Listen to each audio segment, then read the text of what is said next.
TFC fans, welcome to another edition of the TFC Roundtable. I'm your host, Tony Bisceglia, with my co-host, Mr. Mario Pileggi, and our very special guest, Mr. Bill Manning, the president of Toronto FC and the Toronto Argonauts. Bill, welcome. Thank you for coming today. Thanks for having me. We greatly appreciate it. It's really our honor to have you here at GTA Sportsplex for our podcast. We're actually live streaming on Instagram and Facebook. Awesome. So we've got a live audience actually watching from all over the GTA. And actually, we're going to have someone calling in to ask some questions. We've got fans that have been emailing us all week. Yep. They can't wait for you to talk to us because we've got some hard questions for you. Yep. And you know what? You were gracious enough to come on and say, you know what? No holds barred. Anything goes, which is our style. Absolutely. So we thank you for being here today on the show. Thank you. Thank you.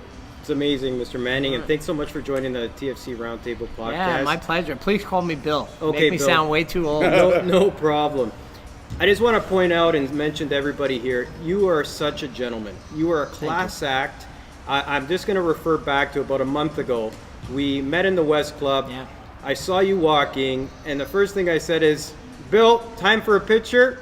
And you just graciously stopped whatever you were doing dead in your tracks to come take a picture with my father and I. My father's an 82-year-old champion, best guy you'll ever meet. And you did something for him that he does not stop talking about. You took off your championship ring, and you let him hold it, wear it, and take a picture for us. And that's a memory that not only will I have with him forever, but he will never forget it. And he doesn't stop talking to everybody about it. So thank you for being who you are. Thank you. So let's just get right into it. You've been originally brought in to ensure the operations of Toronto FC were impeccable. Yep. Okay? And shortly thereafter, you took on the role of being president of the Argos. Yep. Has this impacted the attention that you spend on Toronto FC? I wouldn't say the attention, obviously if I have 24 hours in a day, before it was all focused on TFC. But I think I've probably doubled down on the number of hours I've put in with the Argonauts. TFC, it's been difficult because we had such a great run. Really going into started really midway through 16. Because what was crazy is through the first 14 games, our record in 2016 and this year was exactly the same. And then we lost against Dallas, and then we actually tied. But midway through 2016 and then really through April of 2018, we had that great run. And now we're in a transition with the first team, with TFC. But the Argos, I don't feel have led to a lack of attention on TFC at all. I was honored that they thought of me to take on that role. It's actually provided a lot of synergy with our scheduling and use of the field between the Argonauts and TFC. And I think the relationship that we're looking to have, MLSE is looking to have, is similar to the Maple Leafs and the Raptors. And our franchises aren't big enough that they thought it would be best having one guy kind of running both teams. So I eagerly took on the role because they had faith in me to do it. And on the outside, it may look like TFC isn't getting the attention. Maybe you could look at it that way, but trust me, they are. And especially now, when things are smooth sailing, you just kind of let it ride. And when things right now, when you're struggling, you really, I personally, you double down and you're working harder than you ever worked before to get out of this. Sure. So, if anything, the Argos guys are probably saying, hey, what about me? And they took a whooping this weekend too, so it wasn't a good weekend. Sure. So, Bill, we're going to end the niceties here because Mary's usually the nice guy and I'm the heel if you're a all wrestling fan. All right, yes. So, I know you've got a varied sports background. You've been in the NBA, the NFL. Yep. You've done work with the Tampa Bay Mutiny, who, I followed back in the day when Carlos Valderrama was there. Yeah. So you've got this wide range of experience, and I think probably that's why they feel comfortable with you at the helm of both the Argos and TFC. Yeah. Back in 2017, you said that keeping Vanny on after the 2016 season was one of the best decisions you ever made. Yeah. And you never fire a coach who makes the playoffs. Yep. I guess Vanny's not getting fired this year. We got to make the playoffs. Got to make the playoffs. Got to make the playoffs. Okay, I think because that's obviously really important. it's an 8-game slide. You saw in the 5-3, last game, yeah. 3-0. We've got issues with this team. Yeah. And at the Yeah. end of the day, you know what? The buck stops with the coach, Yep. especially for the field play. Yep. And ultimately, the GM, president, you guys got to come together and make a decision. What's the process of making that decision of whether Vanny stays or goes? Is it just whether or not you make the playoffs, or are there other factors involved? I think there's other factors. One of the things that I like to say is this guy won a championship for us, and he won sure. 3 Canadian championships, and so I want to give him every opportunity to succeed. I think too often in this business and in sports in general, there's almost a flippant nature about coaches. Get rid of them, Right. fire them, and so on, and I think it was wise that we kept Greg on. He grew into that role, and now he's challenged because we are a team that is transitioning out of kind of the big DP model that we had, and not that we're not going to have designated players before, but we had this great, Josie and Seba and Michael, and then Victor really was a designated player, right? And then you had this great group of players that crescendoed at the right time, and then underneath that you had the Will Johnsons and the Stephen Betashores and Justin Morrow and Drew Moore and all these guys we kind of brought in, and now we're transitioning, and some of our team is aging, and how do we get back to building up that core group of How does that players? shift happen? Not only the DPs, but also your what I call your support players and your depth players, but they have to be guys that can help you win a championship. So Greg is going through that right now, and our challenge has been we need to figure out ways to win when our best lineup is not on the field, when 6 guys are away for Gold Cup. Exactly. How do we find out a way to win? How do we grind out a win? And sometimes that is changing your strategy and changing your tactics. Right. Because when you have Josie Altidore and Michael and Pozo and Mavinga, who's out and injured right now, Oso, you can play differently. And so I And it think gives that other is players an opportunity to shine. yeah, and that I think Greg's biggest challenge right now is how do I adapt this team to get victories without the talent that the Right. best 11 and so I want to give him every benefit of the doubt to figure it out. He's frustrated, and he is digging in. And what you find is the best will figure it out. And I like to say it's we all get knocked down. For It's sure. how you get up. Right. And right now we got knocked down, and we've been knocked down almost 8 times in a row, right? yeah, got it. 5-3 the last 8 games. And at some point, if it keeps sliding, then you really look and say, okay, what's going on here? But I do believe Greg deserves a time to get through this window, and at least get through this summer to see where we are. We are unbelievably still in a playoff spot, which That's right. is Well, it's pretty crazy. interesting. You beat Philadelphia in the first game of the season Yeah, opener. Now we looked Philadelphia's at the top, but we're still in contention. We still have a playoff. We're still in possibility. contention, and I think this year, if we can survive this downslide and then kind of make a run, get in the playoffs, I think with our best 11 we can make a run. And you sort of experienced this before with the Mutiny, right? Where you were last place team, Yep. and there you listen to the fans, and unfortunately let the coach go, right? So you said you've learned from those Yes. mistakes Yeah, I with the did. Mutiny. Yeah, I did. So you've carried that through for the I last have, 16, 17, 18 years. Yeah, and I same. guess you're going to stick with I was that in a philosophy. similar spot with Jason Kreis in Real Salt Lake. So my first year there, we had a 500 record. My second year there, we actually had a losing record through the season, and fans were calling for his head. And we stuck with him, and we actually wound up sneaking into the playoffs and winning MLS Cup in 2009. And I think part of it was he was a young coach and he was figuring it out, and we had a team that was actually transitioning to a core, and then we built this core of players with Nat Borges and Kyle Beckerman and Hamasin Olave and Alvaro Saborio, and we had a really good run, 7 years in the playoffs.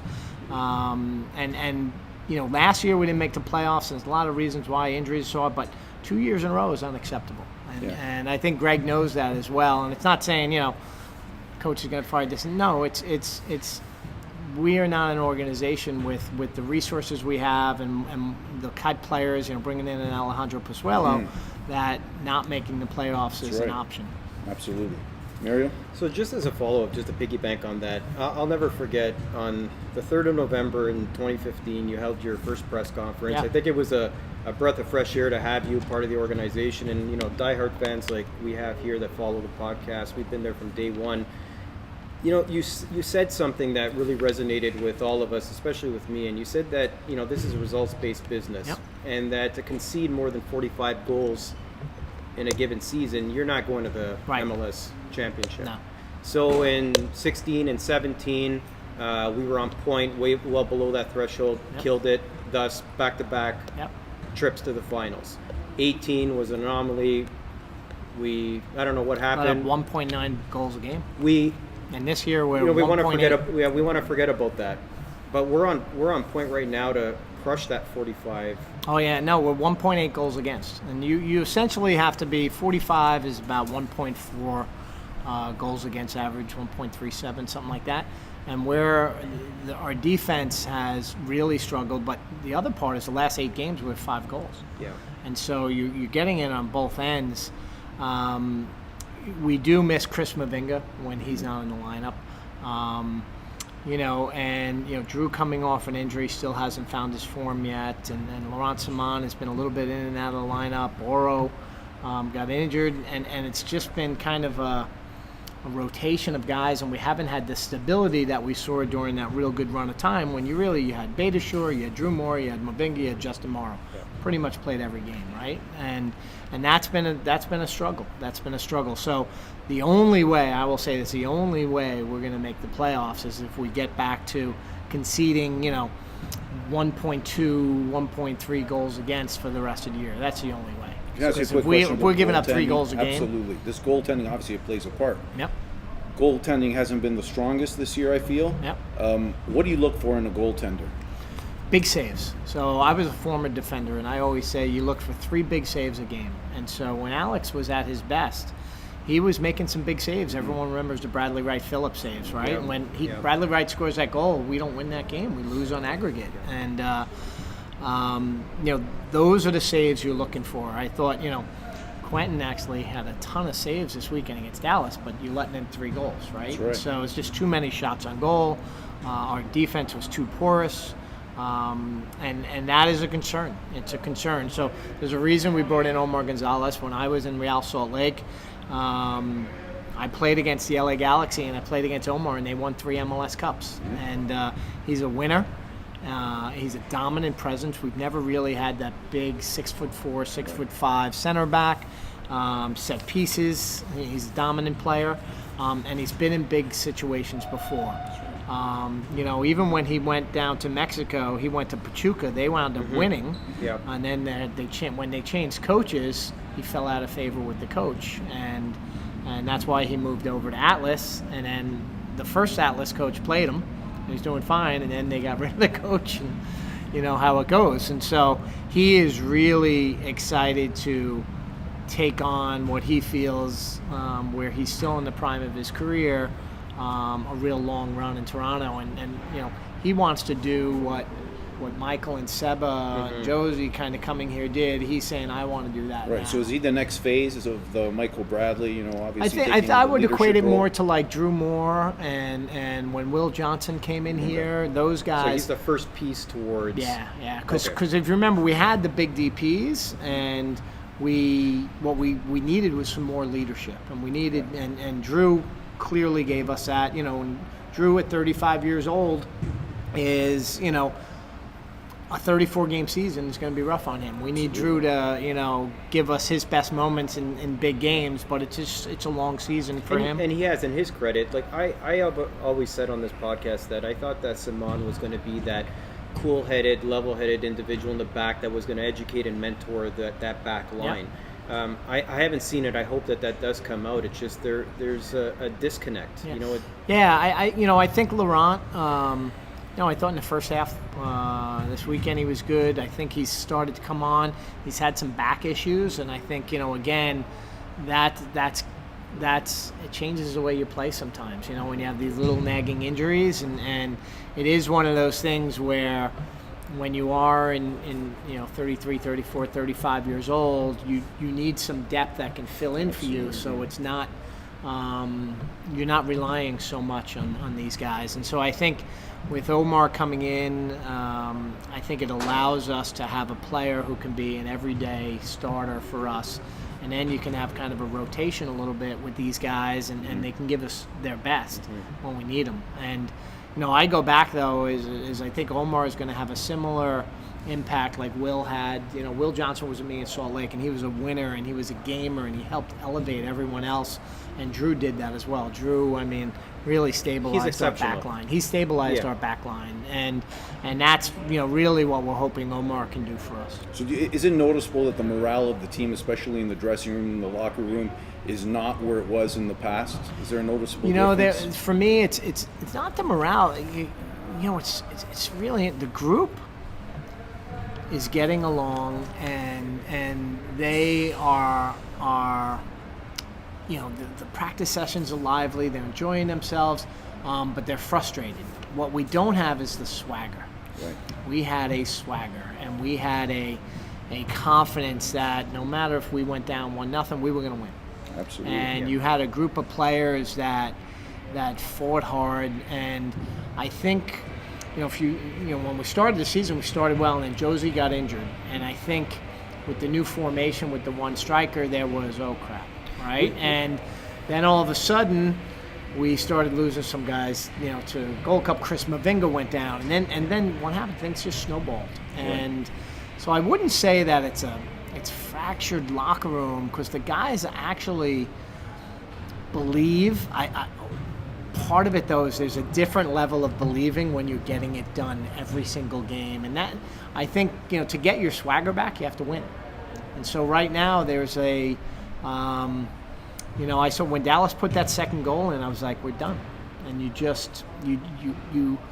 losing breeds losing, winning breeds winning. And so that's something that and sometimes it just takes one or two players to tweak that, to turn it around. And not to talk too much about the last game, but it was noticeable, from the start to finish, that there was not one cross in the box. You had Boyd in there all alone, and he's a box player. Yep.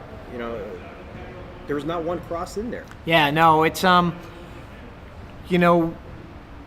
originally when we were starting the season with Josie up front, the thought process was to have kind of a number 10 with him, and then have Markey and Michael, and then Oso likes to come from the left side, and Nick De Leon, and kind of really kind of whip it outside back into Josie, use Pozo to come inside, and we do not have the speed on the flanks to beat guys. And so how we're going to beat teams is by possession and by penetrating passes.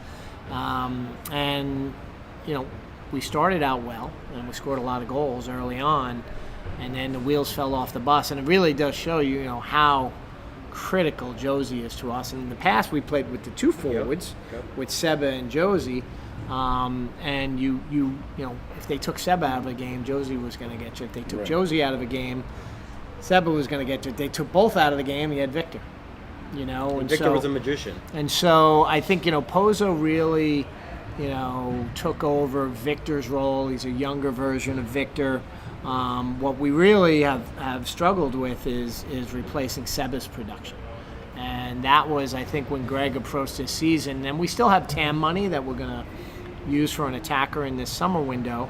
And we did attempt to get it in the winter window. At the end of the day, we were unsuccessful. Who were you after? It was an Argentine player who was a good player, and we just, at the end of the day, they did a lot of things not to get the deal done because they wanted more money than we had to spend at that time, because TAM money, it's not like DP money where you can spend whatever you want. Right. TAM money is very defined. Sabotage the deal. And what I didn't want to do then is lock in a player for 3 years who we really didn't want. Absolutely. And so I felt that, I felt we could survive, not what's happened, which is we're sinking. And so that's kind of a little. Yeah. You're talking about the importance of Josie. Obviously, we've seen some internal strife. We saw in the media that after their game against Minnesota, he talked about a trainer and his hamstring, and publicly he called you out on that. and we were talking about head games being played, et cetera, et cetera. Tell us a little bit about that, and Yeah. maybe for the people, we'll try and make it as transparent as possible. What took place there, and what was he obviously? Yeah, it was a tough situation, and so we had a trainer by the name of Giuseppe Guelli, who is he had worked with Sebastian, and he worked with us last year, but mostly with Sebastian. But then he started working with Michael and with Josie as well. And at the end of the season, when Sebastian went to Saudi Arabia, I said, okay, because Giuseppe really wasn't part of our staff. It was kind of a weird situation. You're seeing this within the NBA. You see with Tom Brady in the NFL, if you heard that whole players thing have with their own- Belichick and his guy, right? So we allowed him to come in the locker room and more than kind of their own guy. And when I kind of cut him loose, Josie and Michael came to meet with me, and they said, "Hey, Bill, he really is important to us." And I didn't maybe understand the level of importance, okay. right? And so I said, "Okay, guys, let me take care of it." I said the one thing, and they both agreed, is I can't have it just be for It has to be you for everybody. and Joe. It's got to be for everybody. Yeah. It's got to be able to treat Io Akinola and Julian Dunn as much as Michael Bradley and Josie Altidore. So not just for a designated player Correct, status. correct. It has to be for the club. For me, it's all for one. Okay. Right. So I actually met with Giuseppe and actually flew with him on a flight to Italy when I went to visit Andrea D'Amico, and then I invited Giuseppe out to dinner. We had dinner together, and we came to kind of a tentative deal. And when I came back, he was scheduled to actually come back, but I didn't let Michael or Josie know or anyone know. Nice. We were kind of having paperwork go back and forth because the deal could still fall apart. And Right. the last thing I wanted to say is, hey, I got you guys coming in, Right. deal falls apart. Because there was still some money, we were negotiating some different things. So Josie pulls up his hamstring, and he goes crazy, and he felt that. Now, Giuseppe didn't miss any time. That's the only misinterpretation. Giuseppe stayed with us, went back, and Josie was very emotional in the moment, and he and I had a talk on that Monday morning about what was going through his mind. And he was like, I'm never going to get healed, and my guy's gone, and I'm in a world of trouble. Little did he know, Giuseppe was on a flight coming in that Sunday. And so I think that Josie, look, we spoke with Josie, emotionally came out, and then he went to me because in my mind, I was the guy that cut out Giuseppe, who was going to get him, even if it was a small hamstring injury, which it was going to rehab him and take care of him. And all I said to him and Josie has had some trust issues in the past with other clubs, and I think here it was a moment where he was angry and he didn't know the status of Giuseppe, and he said that he told me he's sorry and he apologized and he came out So publicly. is it water under the bridge now? Oh yeah, completely. Patch things up? And the way I kind of put it was, in a family you have a fight with your sister, your brother, your mom, your dad.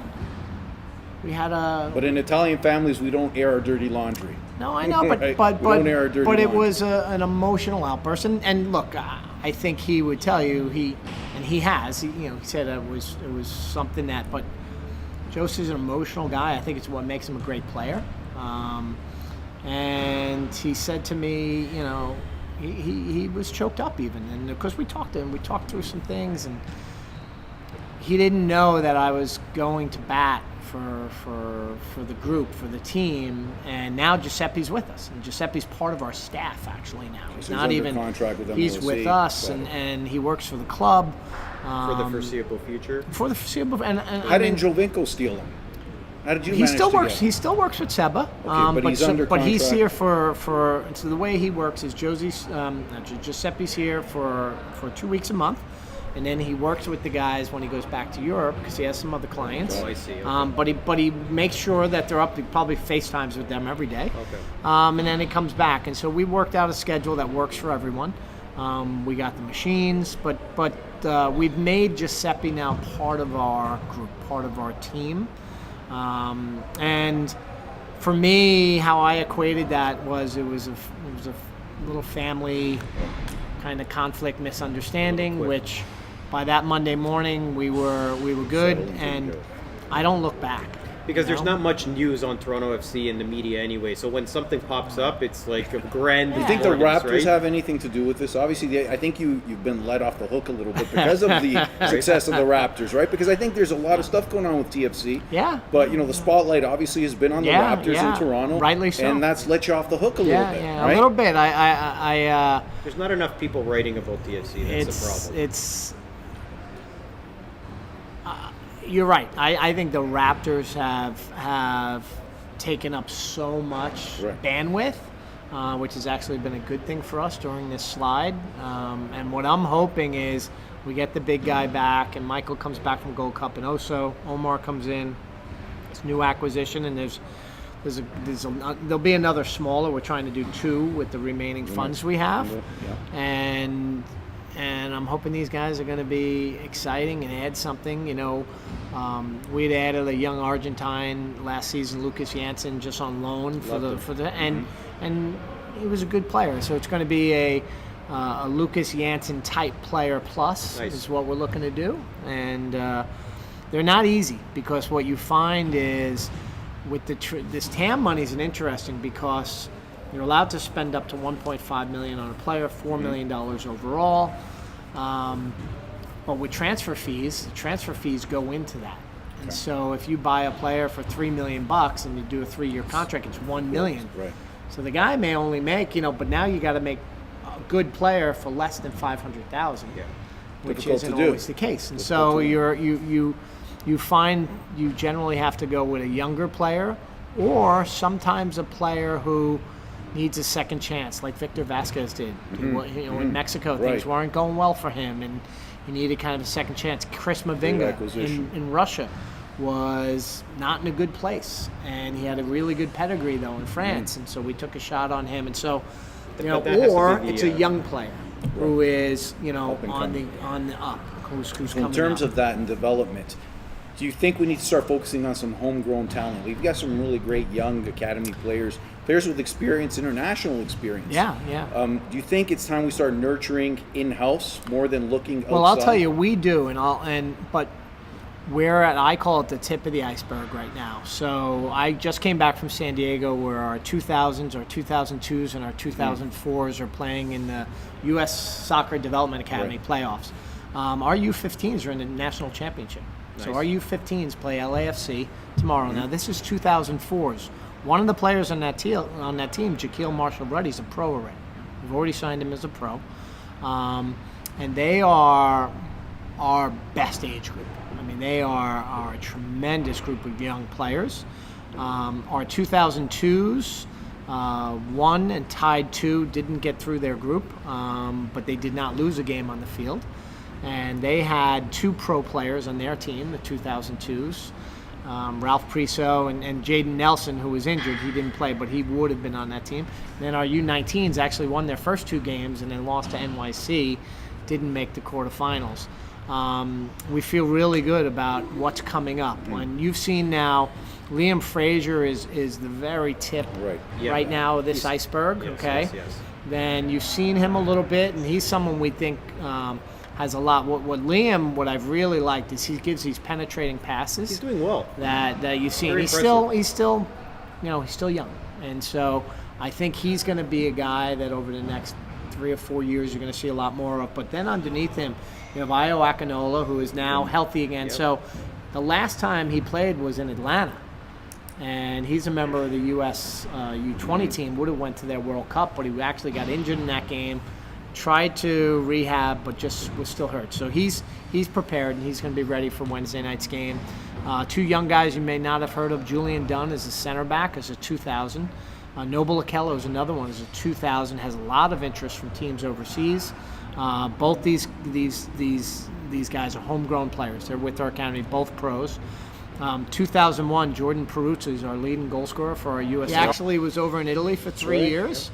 He's gonna do very Saw well for us when we played in the Via Reggio tournament, Yeah. then wound up coming back here. Right. He's a pro with our And USL some team. great coaches and mentors. You got Danny Dicchio, right? Oh, we have some really good, and that's why I say we're at the tip of the iceberg right now. We just signed a young guy, Jacob Schaffelberg, who you will see more of. He's in 1999.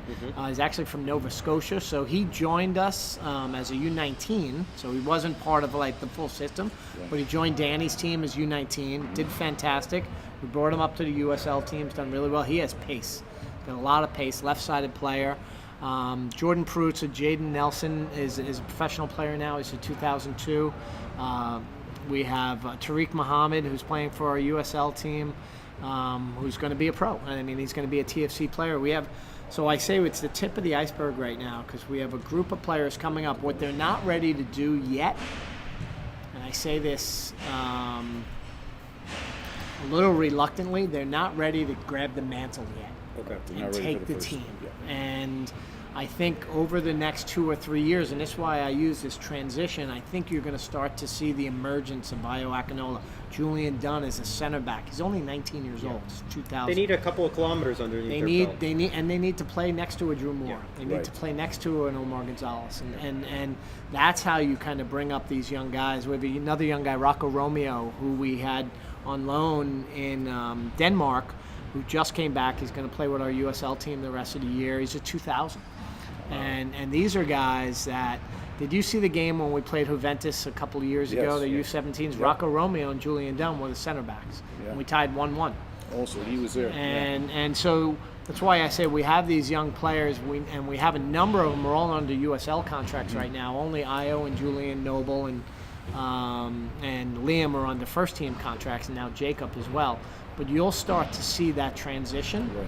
as we continue to develop from underneath and develop. So it looks our like a academy. bright future, obviously. We think it is. We think Good. it is. Yeah. Good. So just shifting gears for a moment, we touched upon Seba. You're sitting next to two Italian, Canadian, passionate Yeah, fans yeah. who've been there. Just a little bit of history. I was part of the initial meetings when Seba was being introduced. Yeah. And one of the first launch parties that we held at the Columbus Center at Dufferin and Lawrence in Toronto was an initiative that we put together. And from when he was here, we had Italian Heritage Nights during the month of June as we celebrate Italian Heritage Month. And that has dwindled over the last few years because there's been a lack of cultural events that have been taking place Yeah, at yeah. BMO Field. Not too sure why, but something that we would always love to have back. But what I can say is that, and I know my father grilled you a bit in the West Club about this, is how he left a huge sour taste in a lot of people's mouths. Yeah. And I think it's because we heard a lot of Seba and not a lot of TFC. Yeah. And a lot of TFC that was mentioned was eaten up in what Seba was saying because he was the rock star of the city of Toronto. He put us back on the map, him schmoozing, moving around, going in Yorkville, hanging out with all the celebs. It was, we created this Yeah. this eagle for him, Yeah. the fans of Toronto Yeah, FC. yeah. So now we're at a point where I think I shared with you, Victor Vasquez got a wonderful send-off on social media, in person. It was beautiful. Right. You told me stay tuned because something was happening with Seba at an upcoming game. Yet, I didn't feel personally that it was something that was at that grand level that he deserved. And Yeah. I just wanted to know, like, A, can you speak about his departure and what really happened? Could we have really had him? And Yeah. B, do you think that there could have been a better job in sending him off accordingly based on what he's done for us? Yeah, I mean, yes and yes. It was a very difficult time. He was coming into the last year of his contract, and he had an option year, which at his wages, we weren't prepared to exercise the option, and he was angry at that. Were we far off? Depends on who you ask, right? Okay. I would like to say our offer was very healthy. He still would have been one of the top players in the league, but from what he was making, you could look at it as a sizable pay cut too, Okay. depending on how you look at it. but we felt that we gave a very strong offer. He wanted us to pick up the option, and we weren't prepared to do that.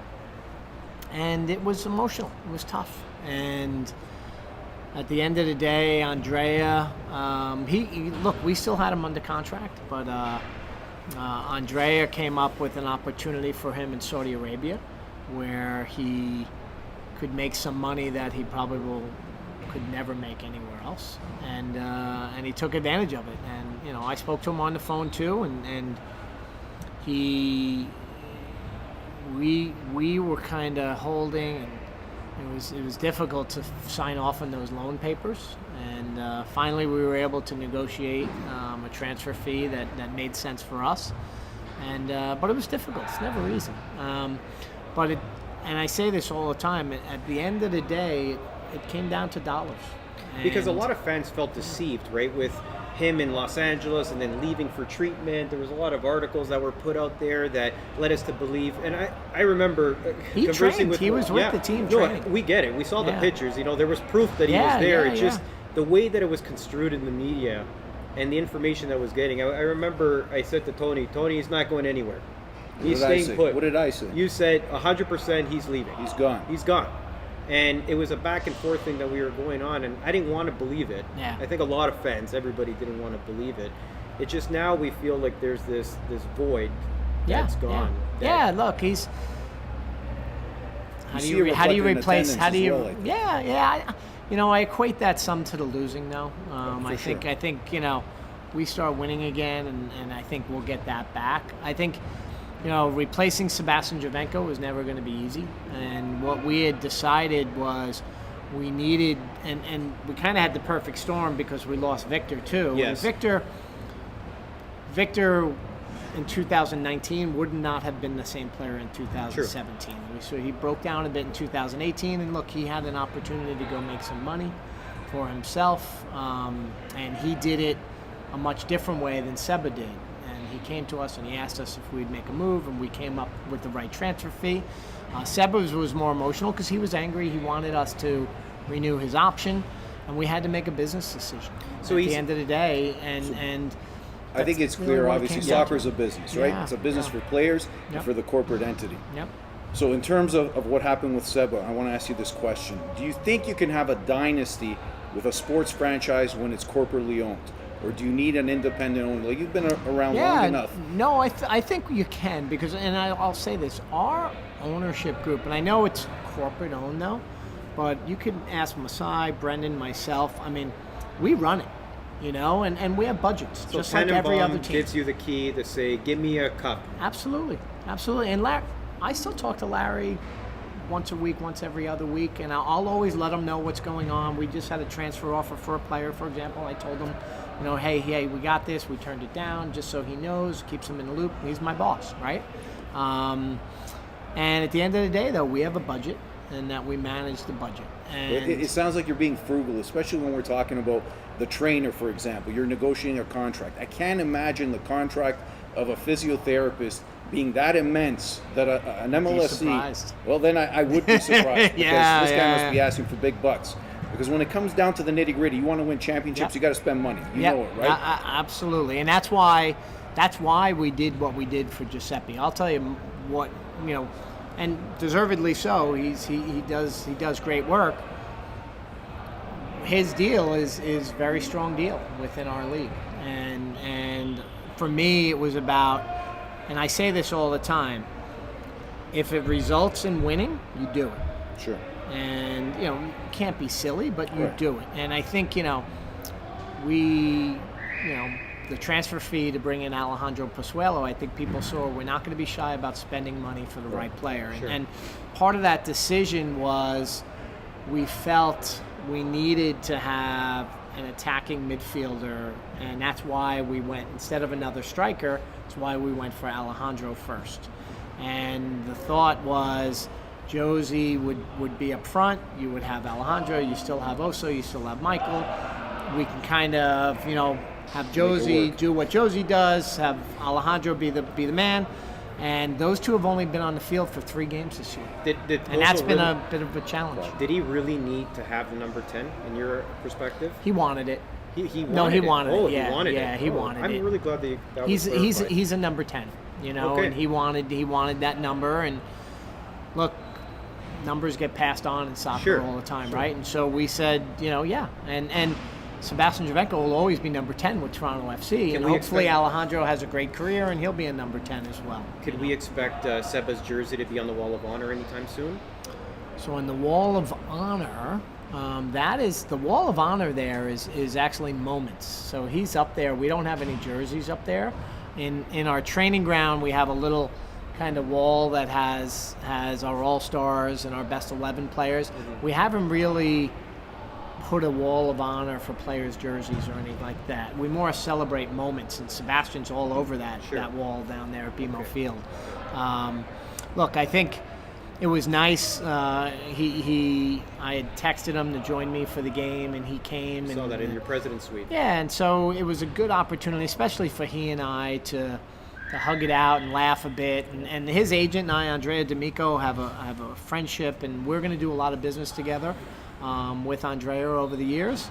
I told him, I said, bring me another younger Seba. That's it. You That's know, what His and brother's that's, you know, available. That's what. But I told him, and so I think to your point, you look back. I think Seba may have said he could have handled it a bit better. We probably could have, but at the end of the day, I will say this: I don't think we were going to get a deal done.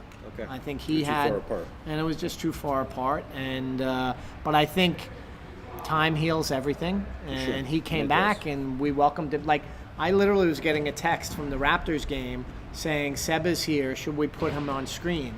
Yeah. And because MLSE, they knew how it ended, right? And we weren't happy when those comments came out. And my comment back was, why wouldn't we? Good. And that was That's kind of the gracious. first thing when you saw him on the screen. And that's how our company works. So they checked in. They're like, okay. And then I think, I shot a note to Andrea and I said, I'd like to invite Seba to the game. What do you think? And he goes, Bill, he'd love to hear from you. And so That's amazing. so that's how it worked. That's beautiful because we saw the success of having an A-list celeb in Drake being the ambassador. Yeah. And not a shot at D-Row. I have a signed D-Row jersey here. I love his history, what he's Yeah. done for this club. But do you think that you were talking about swag? Do you think that starts with making the team perceived a bit better in this city, and finding some real swag outside of the TFC Yeah. family to bring in? No, I think winning provides swag.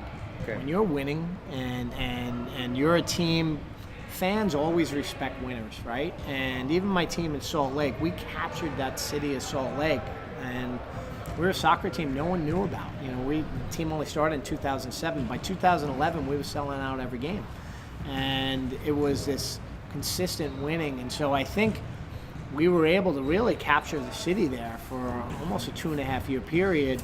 And we had some stars though. You had Seba, you had Josie, and they were able to transcend just soccer fans. People knew who Sebastian Javenko were. Josie Altidore is now engaged with Sloane Stephens. People know who Josie Altidore is. They know who Michael Bradley is. So I think part of that swag comes with the winning, and you develop that. And you look at the Jazz. I'm not the Jazz. The Raptors yes. right now. I mean, it's winning. It's crazy. It's winning, right? Because if they were a 500 team, you wouldn't be seeing what we're seeing. One of your KPIs, your key performance indicators, customer service. I know Yeah. you've had dinner with fans. Oh, yeah, and, yeah. You've done some amazing My buddy Joe things. Frasca. That's right. Yeah. So let me ask you this question, and it's something that we talk about on this podcast every week: the experience, the fan experience at BMO. Yep. To me, there's a noticeable difference when you go to a Toronto FC match versus going to a Raptors game. Yeah. The experience is different. It feels different. Yep. Even things just like, paying $13 for a beer. We always talk about that. Concession prices, right? The Argos Yeah. have some family-friendly Yeah, concession prices. They have $5 beers. Yep. Why are we not seeing that more of that at TFC games? Why are we seeing $30 parking, $13 yeah. beers? Yeah, it's interesting, and I'll say this with how our company operates. TFC is treated within our company just like Raptors and Leafs, and so it's the same group does the concessions. The same. We work with Exhibition Place and parking. but the same group does it all. And so we always look at, okay, what do they charge in a Scotiabank? Here, and we don't, Scotiabank charges more. Right. And so we charge less, but part of it is who do you want to be, right? And the Argonauts have lost generations of fans, Right. in all honesty. I mean, they really Absolutely. have. And Well, when I was a kid, I used to go watch them at CNE Stadium. I don't know if you knew the history. I've seen the pictures. Exhibition, 50,000 Yes, people watching yes, an Argos yes. game and cheering them on. In It the was like an 70s NFL and game. 80s. You Oh, got yeah. it. Exactly. And so we're trying to bring back a group of fans. What we do have to look at with TFC, because we don't want to alienate fans. We don't want to lose fans. And we are down a bit. And I think it's more the slide. Because you get your casual fans, which you can never, you're always going to have your hardcore fans. And the great thing about TFC fans is they've been there loyal since 2007. I mean, Yeah. these guys are Just amazing. like us. Bill, Yeah, we have, amazing and to me. it's not a braggadocious comment over here. We have 15 seats between Yeah, us here, right? And Like, that's amazing to me, because I know the years you guys went through were really, really Rough tough, times. and we're going to get back to where we were over those last few years. But part of being big league is sometimes the beer prices are big league, right? Right. And that's just so I But if would you say understand your kind target of what I'm market saying. or your demographics different? Obviously you know about Leafs and hockey, Yeah, very oh, yeah. corporate, Oh, yeah. right? You're not going to bring a family of 4 to a TFC game, which I think soccer is a lot more of a family-friendly Yeah. sport. It's unaffordable for most fans. Yeah, well, we do get families because we're the weekends, For right? sure. The Raps and Leafs, they do have that corporate clientele. It's a fine balance. It's a fine balance, and what we kind of look at is, we were selling out every game in 2017 and early 2018, and then it started to dip about midway through last season. It'll be something we reevaluate. Depending on where we are. I can tell you, we sell a lot of beer. You we definitely do. We sell a lot of beer. This brings me to my next point. Is it about the beer or is it about the soccer? Do you It's know what always I'm about trying the to say? soccer. It's Say it always to about me. the It's soccer. always about the soccer, and that's why, for TFC, TFC games are much different, like you said, than Raptors games Right. and Leafs and Argonauts. You go to an Argonauts game, it's more like a Raptors game. Sure. Yeah, you got it. And TFC, for me, it's always about the product on the field. And it's always about the team and the soccer. And what I've really come to appreciate, and I love it because where I'm from in New York, it's very similar. The fans are there to watch the game. And they'll still like you to do a nice, thing at halftime or whatever, but at the end of the day, it's about the About the game. game. And the fan base is knowledgeable here. They're very knowledgeable. And they call you to task on things, but they're also I think there was an appreciation for what we did from this fan base in this town that was special. Yeah, and It I was don't know if you know special. the history of soccer in Toronto, but TFC is the longest-term successful franchise in soccer Yeah, history in Toronto. yeah, yeah. We had the Toronto Blizzard, who played at Exhibition Stadium as well. Absolutely. The Defunct. Metros Croatia. You got it. So we've With got Bobby Atlantic Arugi and NASL. Carmine Gino Marcantonio. You got it. and, My neighbor. You had the Toronto Lynx. Absolutely. They used to play in a league that I played in, actually. Di Rosario played for the Yeah, Lynx, yeah. owned by Enzo Iantorno, another local Yeah, guy.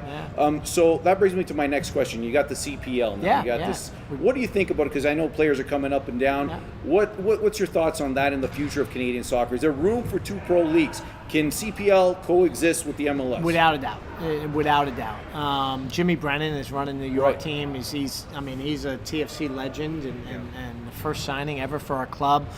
We loaned Carmine Zaccos there. We loaned Ryan Telfer to them. That's right. And Brian came back Came to us back. and got an assist Yes, to tie a right. game Yep. for us, was nice. I think you'll see more of that in the future.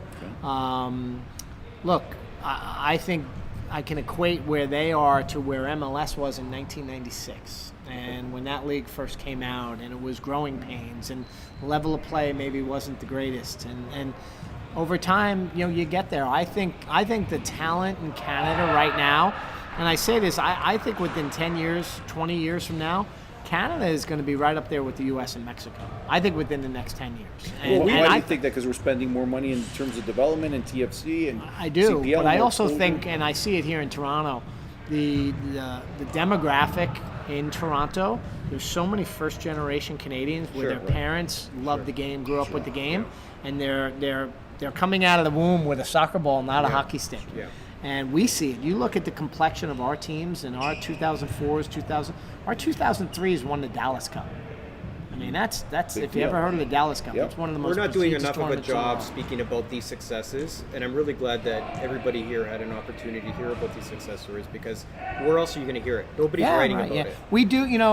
We do have kind of our TFC Academy piece of our website, and we do have some social, but it's not the level that TFC is, right? And so it's more for the hardcore fans. We'll find out about that. And I think Tony touched upon it. I just don't think that season ticket holders, and I'll speak on his behalf as well, we don't want to feel as though this franchise is the runt of MLSE. Yeah. Because if that's the case, there are a lot of people out here that will crowdsource and crowdfund and buy the team from MLSE and run it accordingly. Oh, yeah. We're going to do what Rocco Camiso did. You know, the owner of the He Cosmos. now just bought Fiorentina. Listed it on Absolutely. the NASDAQ. So we're going to get the TSX. We're going to get a little group together. We're going to buy your club.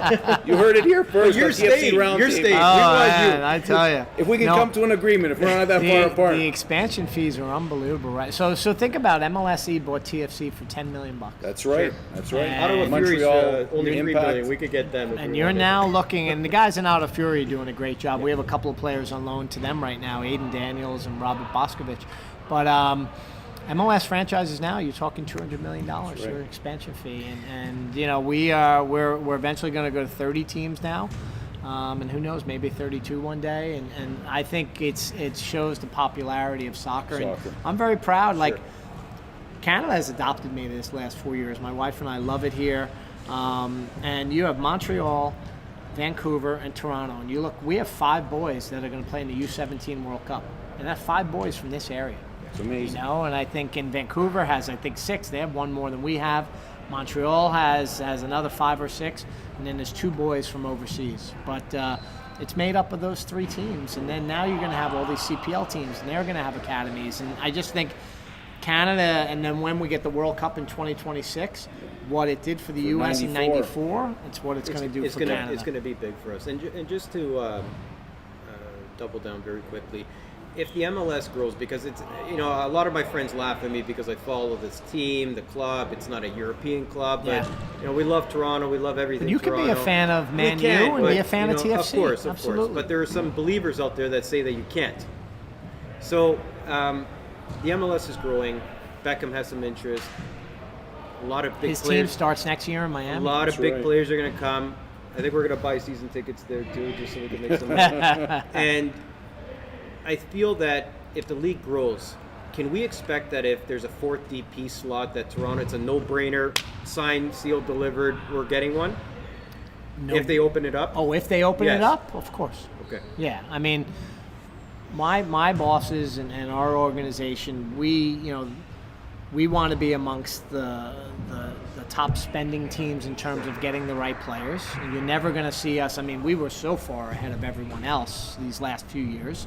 And they've shown it with the investments they make with the Leafs and the Raptors. They want to win, and you need talent. You need talent to win at the end of the day. And so we're going to continue to acquire talent, but. And we've never been able to do this before. We are going to develop talent from within.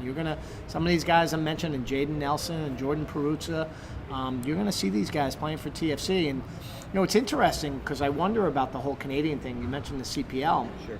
We signed a kid, Richie Laria. He's a local That's kid. right. Local kid. We And went not, to Toronto Catholic District School Board. and not a peep. Yeah, very And good. part of that is, look, he's not a big player. We didn't, but I actually think Richie's he's only 23 years old. I think He's going to do very well. he's going to develop. Yeah. But what we find with our fans is they don't care if you're Canadian or not. Yeah. They want to know, can you play? That's right. And so even our kids that are coming out of our academy, sometimes there's this sense of, I can just walk into the first team. Not that Doesn't easy. happen. And so they got to earn it. And that's why I say we're not going to be the club that just plays our homegrowns just to play homegrowns. They got to earn Good. it. And it's, I think you'll see more. But for us, it's always about, what's the best product we can put on the field. And right now, it's not good enough. That's right. I mean, it is not good enough right now. And I remember you saying in the West Club, you're like, if we don't get these 3 points, heads are going to roll. You were going to start talking to people. Yeah, no, we really are in a bad situation right now, And you're 0-5-3 in your last 8 games. It's just, there's nothing pretty about it, right? And so I think part of it is we have to acknowledge it. And what do we now? We know what we're doing about it already with Omar and with this window coming up. I hate giving the excuse that the guys are away at Gold Cup because I feel like we should have enough talent to find ways to win, But you can't just especially flip at a home. switch. Yeah. 0-3-1 our last 4 games at home, so it's frustrating, right? And you can hear it, coming with me. Our guys are going to have to fight and grind out a win Wednesday night. We got the best fans in the world. Toronto fans are the best These fans in are the world. they're fantastic, and I think we've gotten, because of what we did, we've gotten a bit of the benefit of the doubt. But I don't want to wait too long to where we no longer get the benefit of the doubt. I told Ali Curtis today, I'm like, this acquisition we make this summer has to be someone that's going to make an impact. It can't be a guy that we're waiting a year and a half. It's got to be someone that can come in and make an impact, and it has to be someone that can come on the field and make us better. Make it happen right away. Has to make us better. Bill, we're running out of time. All right. I need one sentence. See, from I you could to have gone sum up. another hour. So could we. We're gonna have you Absolutely. back, don't worry. We're going to have you back for sure. But sum up your soccer philosophy for us and for the fans. Give us one sentence. How would you sum up your soccer philosophy? I believe I believe that winners are a group that plays together. They enjoy each other, and they play from here, from the heart, and they play for the shield, not for themselves. Beautiful. That's what I believe love a that winner philosophy. is. Because for me, it's all about team. Yeah. And you have to fight for your teammates, and if you do that, ultimately you'll have a winning No formula. I in team, and that's right? the winning formula. Bill Manning, I want to thank him for being here All at right. TFC Roundtable. Thanks to Mario Pileggi. We will have Mr. Manning on again. It was amazing having you here. You Great, were very thank you. forthright. We really appreciate it. I'm sure all the TFC fans appreciate it. We'll see you again soon. Thank Bill, you so just much. Thank before you, you leave, Tony. Yeah. one sec. All right, what we got? We wanted to brand you accordingly, and we know that Adidas is a main sponsor. So we made a awesome. jersey. We put your name in the 6 for representing Yes, Toronto. of course. And we hope that that's you awesome. enjoy it. A nice little memory Thank for you. being on the show Thanks with us. so much, man. Cheers. Thank you. Thanks, Bill. Thank you so That was much. great. Thank you. Oh, that's Thanks. awesome. We'll see you again next Thank week. you. Thank you.